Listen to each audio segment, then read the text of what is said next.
Hello Internet, we are back. Entrepreneurship series with Kevin Johnson. Today I understand we're talking about technology, freedom through technology. Kevin, welcome. Thank you. You're back again, the 15th time, but it was worth it. Over to you. So there we go, eh? So yep, thanks very much. So yeah, freedom through technology is really the seventh of the 8 freedoms, and it's all about freedom. And we know the background to the freedom story, which is, myself included, many successful entrepreneurial people have been interviewed and said, once they've cracked the code to generate cash in their business, what they're ultimately looking for is freedom in life. And, that's how these freedoms came about. So what I want to do here is, you don't have to write this down because it will be on the PDF at the footer. I just want to sort of give you the definition of what holds that freedom together for me. So it allows me to focus. So the definition goes like this: your ambition and courage increasingly introduces you to technology capabilities that provide impressive productivity and profitability for yourself. So if you do sort of break that down, what it's actually saying is to get the best freedom through technology, okay, come to the table. In other words, when you're on the ground floor in your imaginary building, come and play the game when you're trying to improve your technology in your business by being ambitious and at the same time reminding yourself that you have to go back to the first freedom, which is freedom through courage. If you go to your first, second, third, and fourth floor in your business to try and improve things there, and you don't go with an ambitious attitude, and you're not prepared to commit and be courageous, you probably won't see many technology breakthroughs for yourself. It's just one of those things. And I've asked myself long and hard and spoken to other people, and the only conclusion I can come to with technologies, and when I say technologies, I'm not talking about stuff that you use in your private life. I'm talking about stuff that you use in your business, is that my only conclusion I can come to is that there's a bit of conflict between the brain and technology. Namely, the brain is linear in its thinking, 1, 2, 3, 4, 5, and then the kit that's waiting for you, okay, whether it's YouTube or whether it's a CRM, is actually exponential by definition, and that's where the clash comes. So basically, you can't go and reduce the technology to being linear in thinking. You can only go and match it. So therefore, the way to match it is to say, right, I've got to increase my ambition when I'm going up to my first, second, third, and fourth floor. And obviously, one of the requirements when you're ambitious is to commit and be courageous. So does that sort of background make sense to it? Yes, it makes a lot of sense. We've seen it here on the channel. Fantastic. So one thing I also want to share with you before we get straight into some work is I've been a member of Singularity University, and by far that university has played the greater role on helping me in my growth when it comes to technology. It is a university for entrepreneurial people, although they open it up to the corporates now as well. And one of the co-founders there is Peter Diamandis. And I've really gone out of my way, not just his setup that he's got, but I've gone out of my way to actually study the man. And one thing I did discover, because it's not an academic university, so you don't go there to become a mechanical engineer. What you do is you go there as an entrepreneurial person, getting to understand where the world's going because of technology, if that makes sense. So very, very little in the forums, the meetings and the classes, very little actual technical stuff is discussed. It's more looking at, the business opportunities, the entrepreneurial approach, etc. So in conclusion, what I would say about that university is that you can save yourself an awful amount of time. You can save yourself an awful amount of money by not going there, but instead studying the 3 books that he's written. So back in 2010, 11, or whatever it is, was when he started that whole setup. And bear in mind, he's a serial entrepreneur and investor in many, many breakthrough technology companies. So, he doesn't eat and sleep Singularity. But what he did do is he co-authored a book, and the first book was called Abundance. So you might want to write this down, Abundance. And the subheading was The Future is Better Than You Think.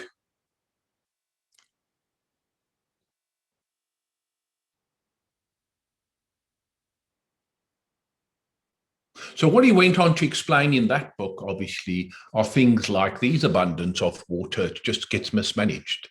There is abundance of food, it just gets managed.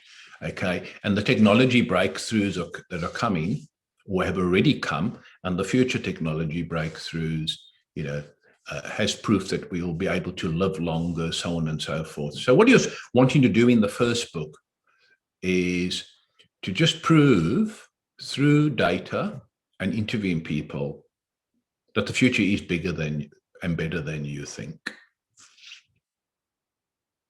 Then, a couple of years later, he came out with a book called Bold, B-O-L-D.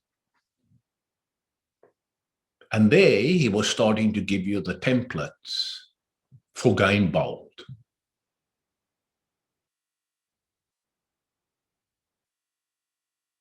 And then a few years on, probably about a year and a half ago, so that's basically after a decade,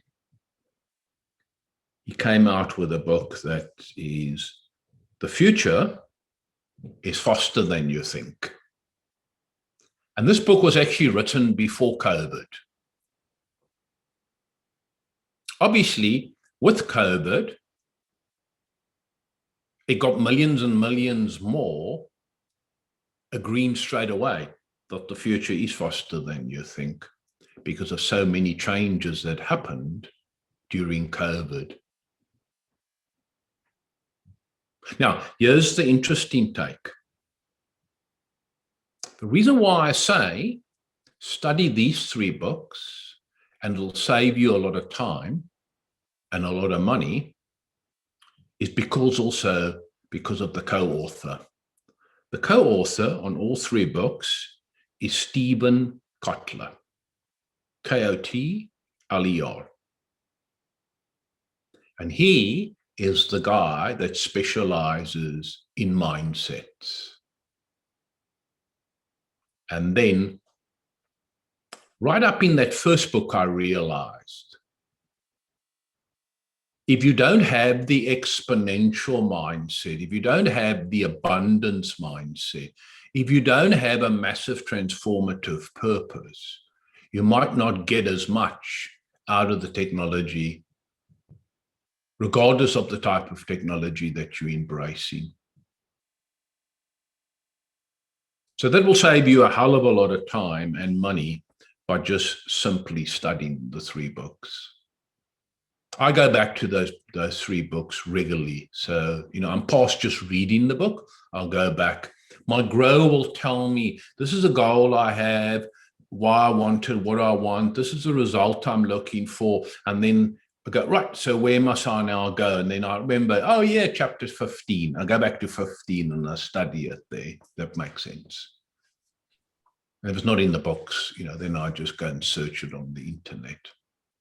Okay, so books are available. Oh, absolutely. Put links in for people, your names. Yeah, readily available.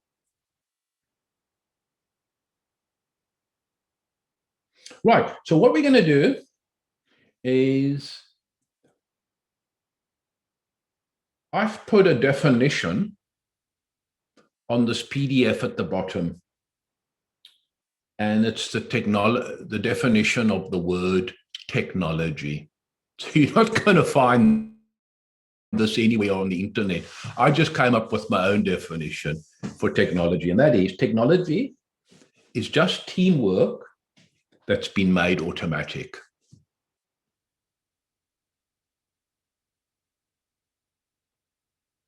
I'm glad that you got it first time round. So what you're really basically doing is you're taking the humans in your business and you're watching very carefully in your business stuff that repeats itself over and over and over again. And then you go into the technology and say, oh, what can I automate? What can I automate? What can I automate? So at the end of the day, it's taking your big ambition and then using humans and technology to achieve the result that you want to achieve. I personally believe that because technology is moving at such a rapid pace, and also there's so much been written about technology that goes way, way beyond the average entrepreneurial space station, that by spending too much time reading and listening to that stuff, it could actually put you off when it comes to technology. The feel could be, well, when is this technology ever going to settle down? So therefore, I believe it's better to use a formula and try and stick to the formula. So I'm going to share the formula with you.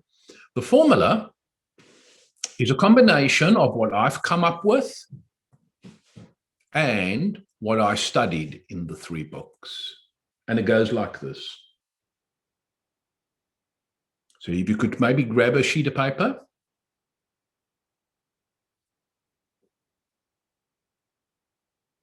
And just have 4 blocks, normal story, 4 blocks, using up the whole sheet.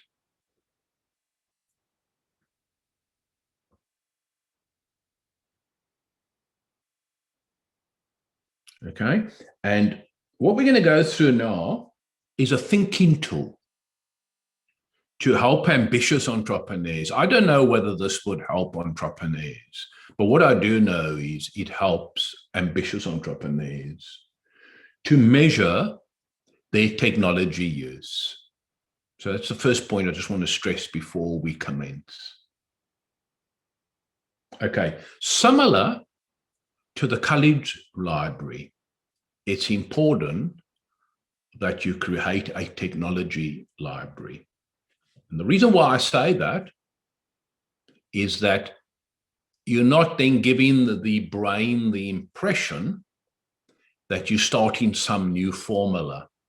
Because if you go back into your past life, just like the courage muscle, and you go through the process, you'll then discover, oh, I've done this before.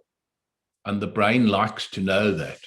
And then obviously from here onwards, at least you now got the formula and you can use it in a constructive manner.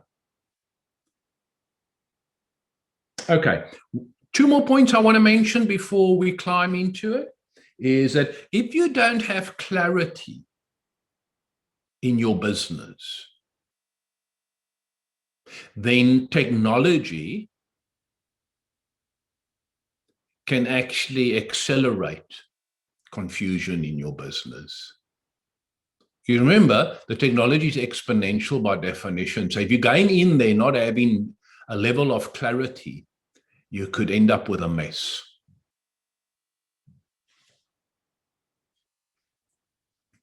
And then lastly, not just with technology, but just generally speaking, big ambition,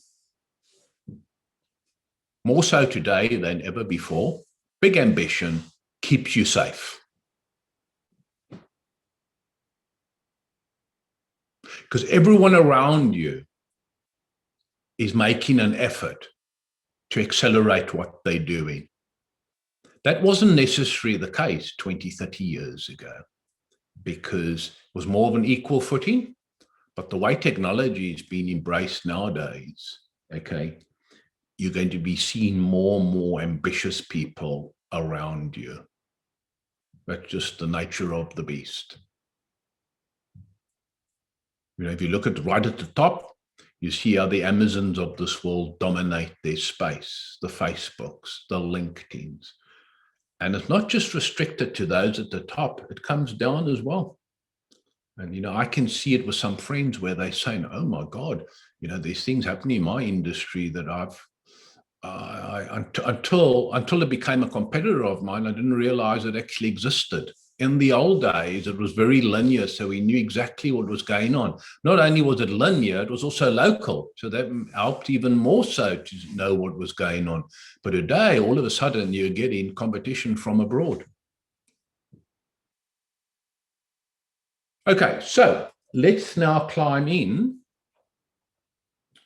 to the technology process. So the first thing is you go back into your past life, and then I'll also give you an example of how I used it in my past life. So you, sometime in the past, made a decision that you were going to invest in some sort of technology. Okay, so I'll give you an example. I decided to, rather than selling products offline in car dealerships, I decided to digitalize the whole concept and sell it online using technology in the UK. So therefore, there's an example of me digitalizing something that was offline. Can you try and come up with one on your side? Okay. So these 8 Ds that we're going to be going through, and I'll be referencing into the future, just 8D it. That's the first D, digitized.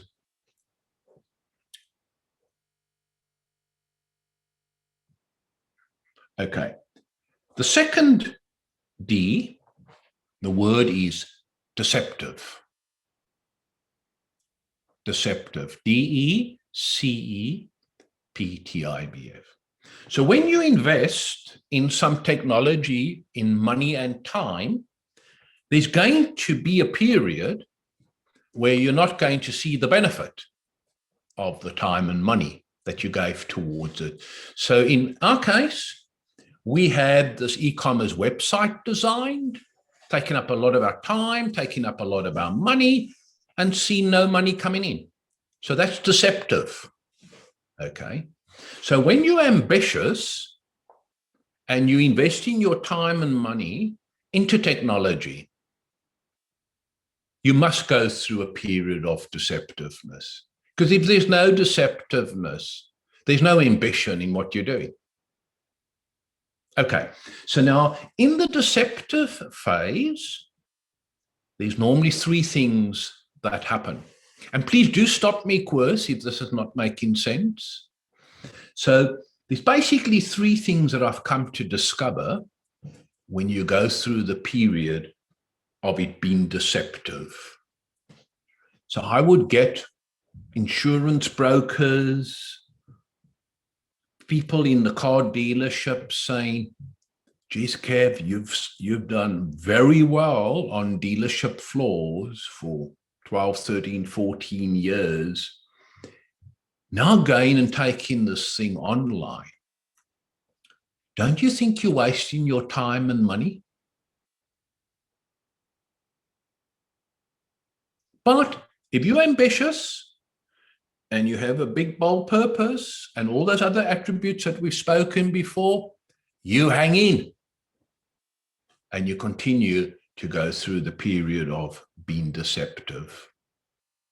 Then, in some cases, years, okay, for people that are really going big and got big financial support. In my case, just a couple of months. I've got the same type of naysayers saying to me, yeah, Maybe it works, Kev, because obviously they've seen some progress. Maybe it works, but I still think you're wasting your time. That's the second phase of when you're going through the period of it being deceptive. Now, no matter how bold you are, no matter how ambitious you are, no matter how courageous you are, okay, having a lot of critics can sometimes get to you. So self-doubt starts to creep in as well. But just like selection in the military, you keep going, you fuss bait. Yeah. And then what actually happens, you come from under the radar screen, because there've been very little sales on that, and everyone's saying, I don't know what they're up to there. And all of a sudden, because it's exponential technologies, all of a sudden you come above the line. And now you're in sales. And then you get the people saying, yeah, Kev, remember I told you a couple of months ago that I thought it was a good idea, and I was pretty sure that it was going to work, so well done. And then you've got to say to those little fuckers, no, my ears are still pretty good. I know exactly what you said. And now what happens is your sales don't go linear when you come above the line. It grows exponential. And then very quickly say, Kevin, is it true that what the brokerage or the insurance company said that that's how many policies you sell online a month? Is that true? Yeah. But how does that work? Because you see, their brains are thinking linear offline. It's a whole different ball game. So what actually happens is you now get the third D out of it, disruptive. So now you become disruptive in your chosen market.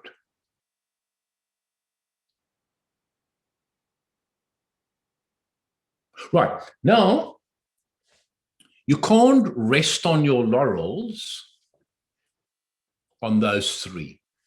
You have to continue with the following five. Okay, now the next two come together. So those first three, you could almost band them as one grouping.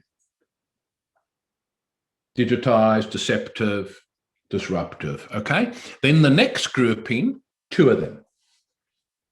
You demonetize and you dematerialize. So what that actually means is that because you're going exponential, you look at ways where you can demonetize so that both yourself, the organization, and the client can benefit. So now you're doing high volumes, you can, negotiate a better deal with the supplier for volume. Demonetizing also means that you are looking towards keeping your head count down and making more use of technology. And when you do your gains in your grow and you're using these 8 Ds, you will come up with a hell of a lot of things. You'll always be finding breakthroughs under these 8 Ds. So dematerializing, which is the second part of it, could be as simple as this. When you first started off, you might have had 20 bits of information. So in other words, you might have had 20 fields where you're collecting information from the client. But now because you're using your big data and a host of other things, you come to the conclusion that, well, hold on, I don't need a client to give me 20 bits of information. So what you're going to now do is you're going to remove half the fields. That is deemed as dematerializing. Dematerializing can be, I don't need people now to be answering inquiries. We can use software to answer the inquiries. That's another example of dematerializing. And I can tell you now, because I've been using this for a long time, when you go onto your first floor, your second floor, third and fourth, okay, you're always finding ways to demonetize and dematerialize. Because at least now you know when you go up to your first, second, third, and fourth floor, you've got a formula when you're working on your tech. And someone said to me one day, so when you go your first, second, third, and fourth floor, he says, and you go with this floor, he said, then this is almost like the electricity that you bring into your building. And then one other guy once said to me, oh, is this the plumbing of your business? So it's amazing, you know, once you share with them a formula that you can use for technology breakthroughs, it's amazing how they then come up with names like, oh, is this the electricity in your building? Or is this the plumbing in your building?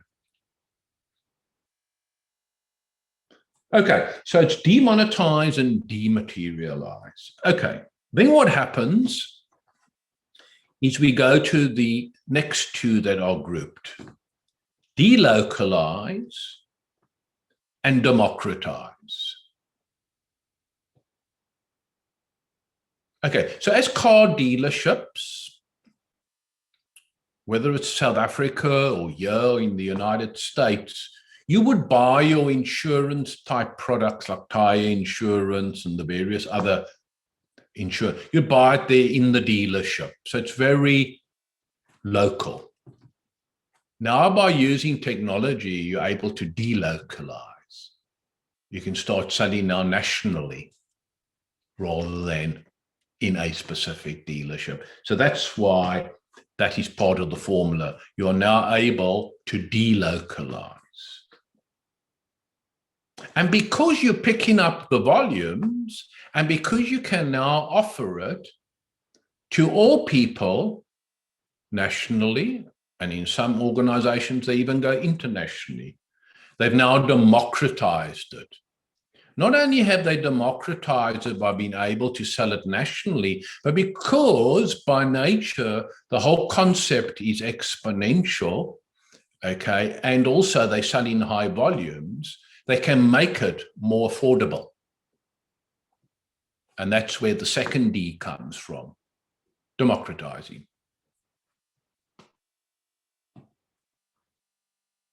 And then the last one is declutter. Now, what I mean by that is that every time you're going up as the entrepreneur onto your first, second, third, and fourth floor, you're looking what old technologies you can get rid of. And you're drilling down onto that statement. So it's not just a question of taking an old computer and getting rid of it. It's actually looking at all your softwares, okay, and saying, look here, we need to get rid of this. Or you might be going up and having a look at your training archive of all your training material and having a look there and going, no wonder my staff get confused about certain things, because look how much nonsense we have in our training library. And so therefore, you'll then have a project where you declutter the training library. Okay, so that's a very good example. And we are continuously, many years later, we're continuously filling up the library with new initiatives. So a very good example for you, of course, would be say, right, I'm going to digitalize the idea of breakout rooms. So now it's going to be deceptive for a while, but you know, when you crack the code, it's going to disrupt for the good what you're doing with your platform. So in conclusion, new technology that you take on board is just simply supporting your ambition.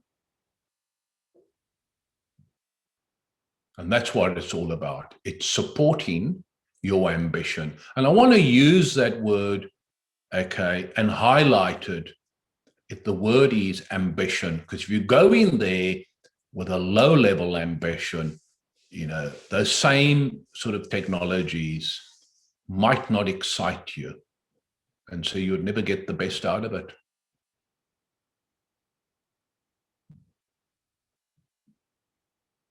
So there's your 8D, just 8D it.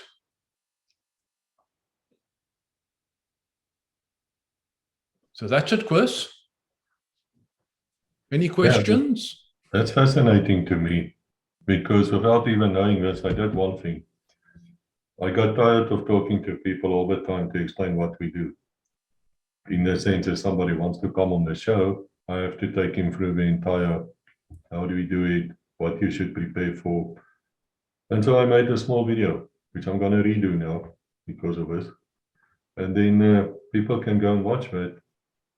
And then I save that time, which I would have taken. Yes.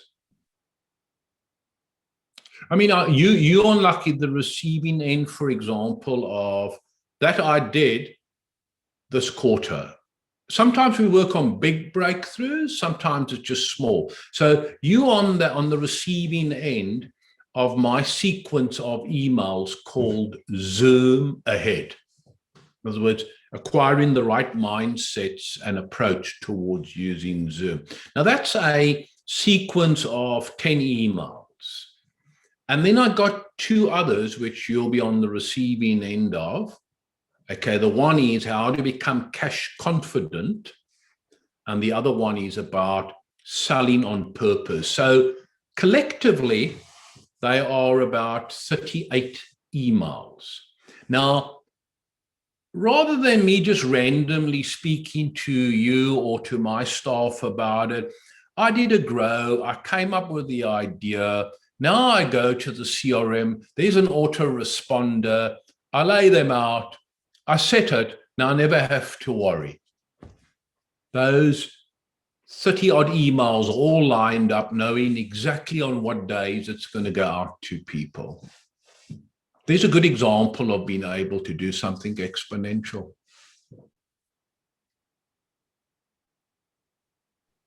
Yeah, that makes a lot of sense, because that frees you from these things to do other things. Yeah, because I'm continuously looking at how can I get rid of 1,650 hours so that I can concentrate on the important things. And then basically, if I'm on the receiving end of those emails as well. So what I might do when I receive it and an idea comes up, and that I just quickly get my phone audioed and then just WhatsApp it to everyone that's on the receiving end of those emails. Hi, Kevia. Geez, I've just read through this email now. This is my thoughts on it. It's making use of technologies. Yeah, that's fascinating to me, because I've got a radical idea while you were speaking. If people start implementing your methods, do you think that would be the end of a 9-to-5 job, where you have to be at the office all the time, even if you do nothing? No, I wouldn't say that. I'll give you an example of my son-in-law. So he was many years over here in the UK. They are in the plastering and bricklaying business. His father got a very big bricklaying and plastering business back there. So obviously, with the earthquake, their business was really rocking and rolling. I'll give you an example. So he's got a guy that's working in his father's finance department. So all the worksheets or whatever of all the workers, and there's plenty of them out there in the field, they got to somehow get these worksheets on Friday, 11 o'clock to the guy in the office so that he can process, the guy's monies, and that a lot of those guys working out in the field are self-employed and that. So basically, very quietly, because his dad's used to it all being done like that, very quietly, Chris goes off and he designs some software where on Friday they just put it into this little piece of software. They press a button and it's all in the office. laid out the way it should be laid out on that, ready to pay. So I don't think it's been meant for those who are wanting to kill off 9 to 5, if that's your question. If you are looking at ways to kill off 9 to 5, well, there's no better thing that's going to help you to realize that ambition than technology. But in their case, they're always going to have the men in the field. They're always going to have the men on the business, on the building sites, etc., etc. Whereas if you look at me, I'm now 100% digitalized. I'm 100% able to work from anywhere. So if I had to get on a plane now and say I want to go live in Cape Town for 3 months, make no difference. Obviously, if you're on a wrong timeline, then no matter where you go, you've got a timeline problem. But if you look at where I am here in the UK, in Cape Town, it's 1-2 hours max. But I can tell you something now, that to add to that question that you asked about 9 to 5, 9 to 5 is being attacked like you can't believe. And I would say to especially CEOs that are employing a lot of people, and they are either micromanaged if they're not on site, or if they are having to use transport to come to the office, I would caution them and say, if you've got competitors that can do away with 9 to 5 and you're not going to do away with 9 to 5, you might not have a business into the future. 9 to 5 is under attack. And unless you're an early adopter, you're probably not seen it, because it's deceptive at the moment. The second D, it's under the radar. But when it comes out, you're then going to be saying, where the hell's that come from? Because then the people that get employed can turn it around and say, can I work flexible? Can I work from home? Oh, no, I'm sorry, our company doesn't allow that. Well, that's okay. I just wanted to find out. I'll go and find a company where they do it.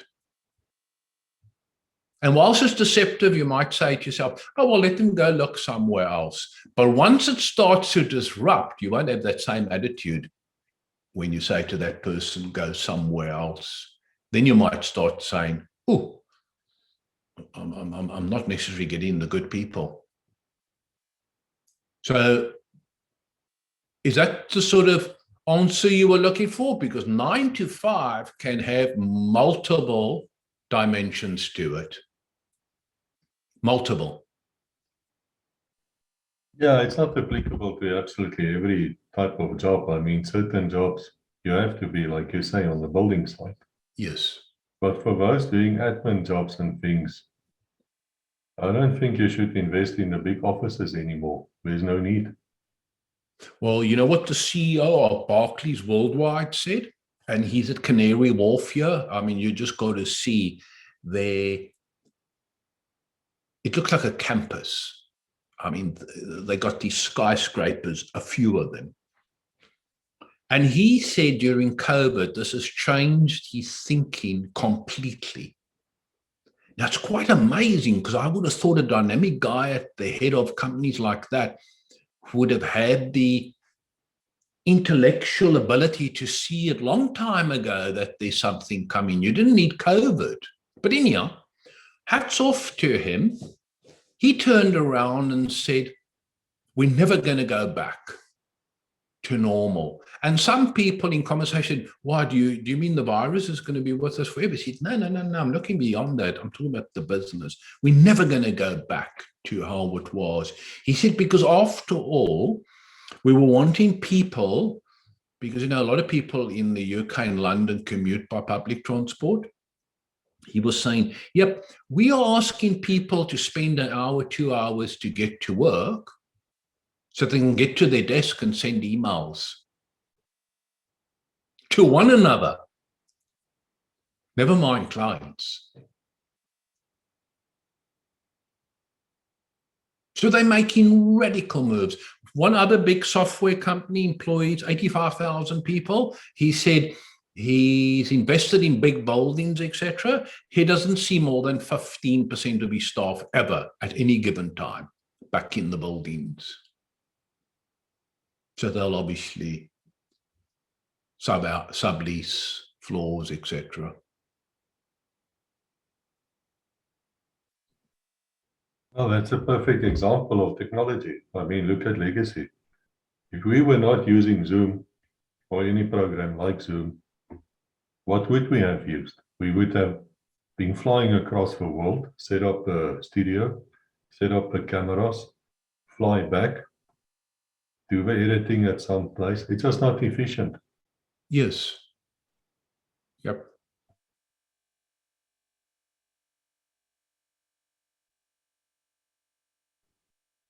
So what you're saying, Kevin, is you should always look at your technology to see how efficient you can get. Now, but Yes. that's stuck in my brain. The first part is you need to be ambitious, because by definition, technology is exponential. You can't come with low-level ambition. Okay, you've got to be courageous, which is the first freedom. Okay, and then you need to then bring some clarity as to what you're trying to do. So in my case, it's all about having jumps in productivity and having jumps in profitability. So that's what technology is all about for me when I'm on the first, second, third, and fourth floor. And when you do a little mini grow down on your ground floor together with your bigger ambition and your bigger purpose, you come up with a mini grow, which is goal and result. It's amazing how you every time find things to do on the first, second, and third floors to get better breakthroughs using technology. And you know why you're wanting to improve the technology or buy new technology? Because you want to be more productive and more profitable. Staff like it too, because if you got a modern company, ambitious people that you employ don't like doing mundane things. They don't like doing repetitive things. Obviously, if you've got a reactive company, it's a legacy firm, it's big, you might actually find your staff being very fearful of new technologies because it could actually take away a lot of jobs. And I'm told, I don't know how true this is, that a lot of old legacy companies, and then also I would imagine civil servants on that, the unions restrict, these new disruptive technologies because it reduces the amount of staff. And if unions exist because of because of union member fees, well, they're not going to want to see large companies, laying off 5% of their staff.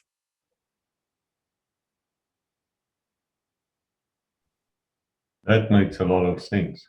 Yes, yep. And that's why you'll find in some places we're still working on Windows 3.1.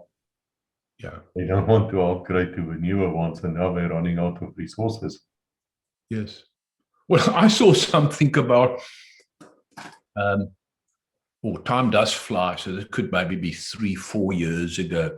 The NHS, the National Health here in the UK, it employs 1.1 million people. That's why it's so hard to manage. That's why there's so much money being wasted. But believe you me, the NHS is part of the British DNA. You can muck with anything, but with a Brit, you don't muck with the NHS. But it's 1.1 million people. Now, the reason why I share that with you is that as recently as 3-4 years ago, they were still the biggest user in the world of these little page phones on the side of your hip. Yeah, the bleep or whatever you call it. Even though everyone's got a smartphone in their pocket. Yeah. Then they were also the biggest user of fax machines in the world. But they proudly announced like 3-4 years ago, they're doing away with it. Yeah. I'm trying to remember when last I heard that word fax machine or this beeper thing. Must be 20 years.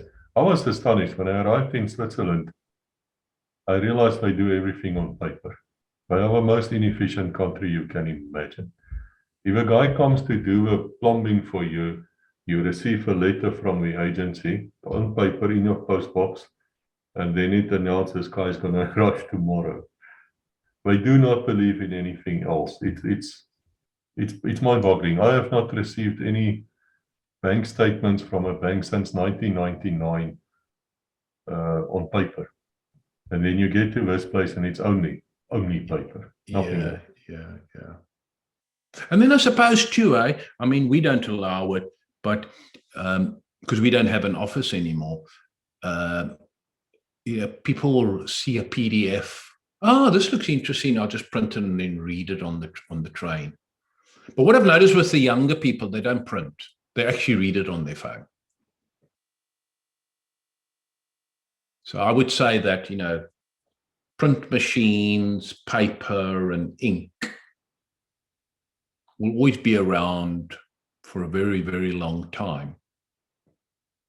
But younger people inclined to use it less and less. They're comfortable reading things on the net, whereas with older people, oh, no, I want to print it and, I want to highlight it and that. But then why don't you just save the, excuse my language, why don't you just save the fucking PDF to your Kindle? And then, as you're reading, you can highlight, you can note it, and then you've got everything on your Kindle. No, I prefer it actually printed. I sometimes wonder, Kevin, what these youngsters actually think of people our age. They must be laughing. They do. But what I do with my younger ones, I'm never having to defend how I think because of my age. I don't have that relationship with my people. They see me as relevant, and they even say sometimes, where do you come up with all these thoughts and ideas? It's like, yeah, just stay in the grow. But ask France. And the bottom line is that when you see something and you've got to respond to it, you're not free will to make that decision. In that third of a second, in the subconscious mind, it's going to your files, to your history. How did I react last time to something like that? So if you're feeling comfortable with a fax machine and a fax, then you're going to say, no, I want a fax. Or your brain will say, oh, no. That's a type of PDF that deserves to be printed. Whereas the youngsters never printed. And then the older person makes the biggest mistake of their life by saying to the younger person, yeah, but it's much more effective to print it. And then you can just see the look in the youngster's eyes, which is, oh, I'm lost. How can it be more effective printing? I can just have it on my Kindle and highlight it and make notes and everything. And it's always there. It never runs away. Whereas, you can print so much, then eventually, you're not going to be able to carry it all with you when you're sitting on the train. Well, I suppose that's where cloud storage comes in. I mean, if you have something in cloud, you can work from it from wherever. Yes. While your paper is just lying in your office. Exactly. Okay, so today, did you get some clarity using the formula? Yes, I did. Thank you. Right.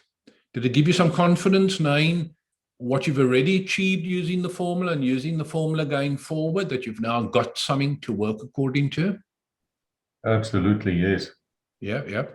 And would you say by being exposed to the formula for the first time that you can go away saying, oh, when it comes to my freedom through technology, I've now got some new capability?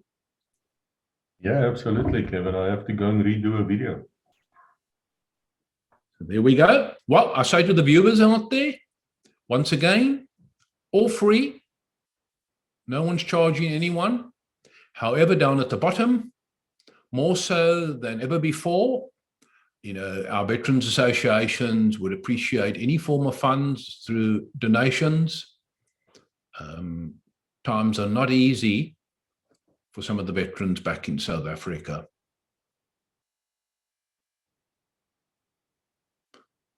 So that's it from my side. May I ask what we're doing next week? Okay, so next week we're going to be doing the last freedom through grow. For those who've obviously been following us now, they're obviously familiar, but I want to use, next week as a 45-minute session, just to recap and go a little bit deeper on how you use grow in the long way and also grow in the short way. Short is where you just do the golden result and then move on to one of your floors, or the long is where you do the G, the R, the obstacle, the O, plus the W, the who. Well, I'm looking forward to that, to be honest. And I think so should everybody else. It's been a long road, but I can tell you, I'll testify. Well, I can prove it to you. The data will tell you how much successful we got here. Thank you, Kevin. We really appreciate it. No, perfect. No problem, Koos.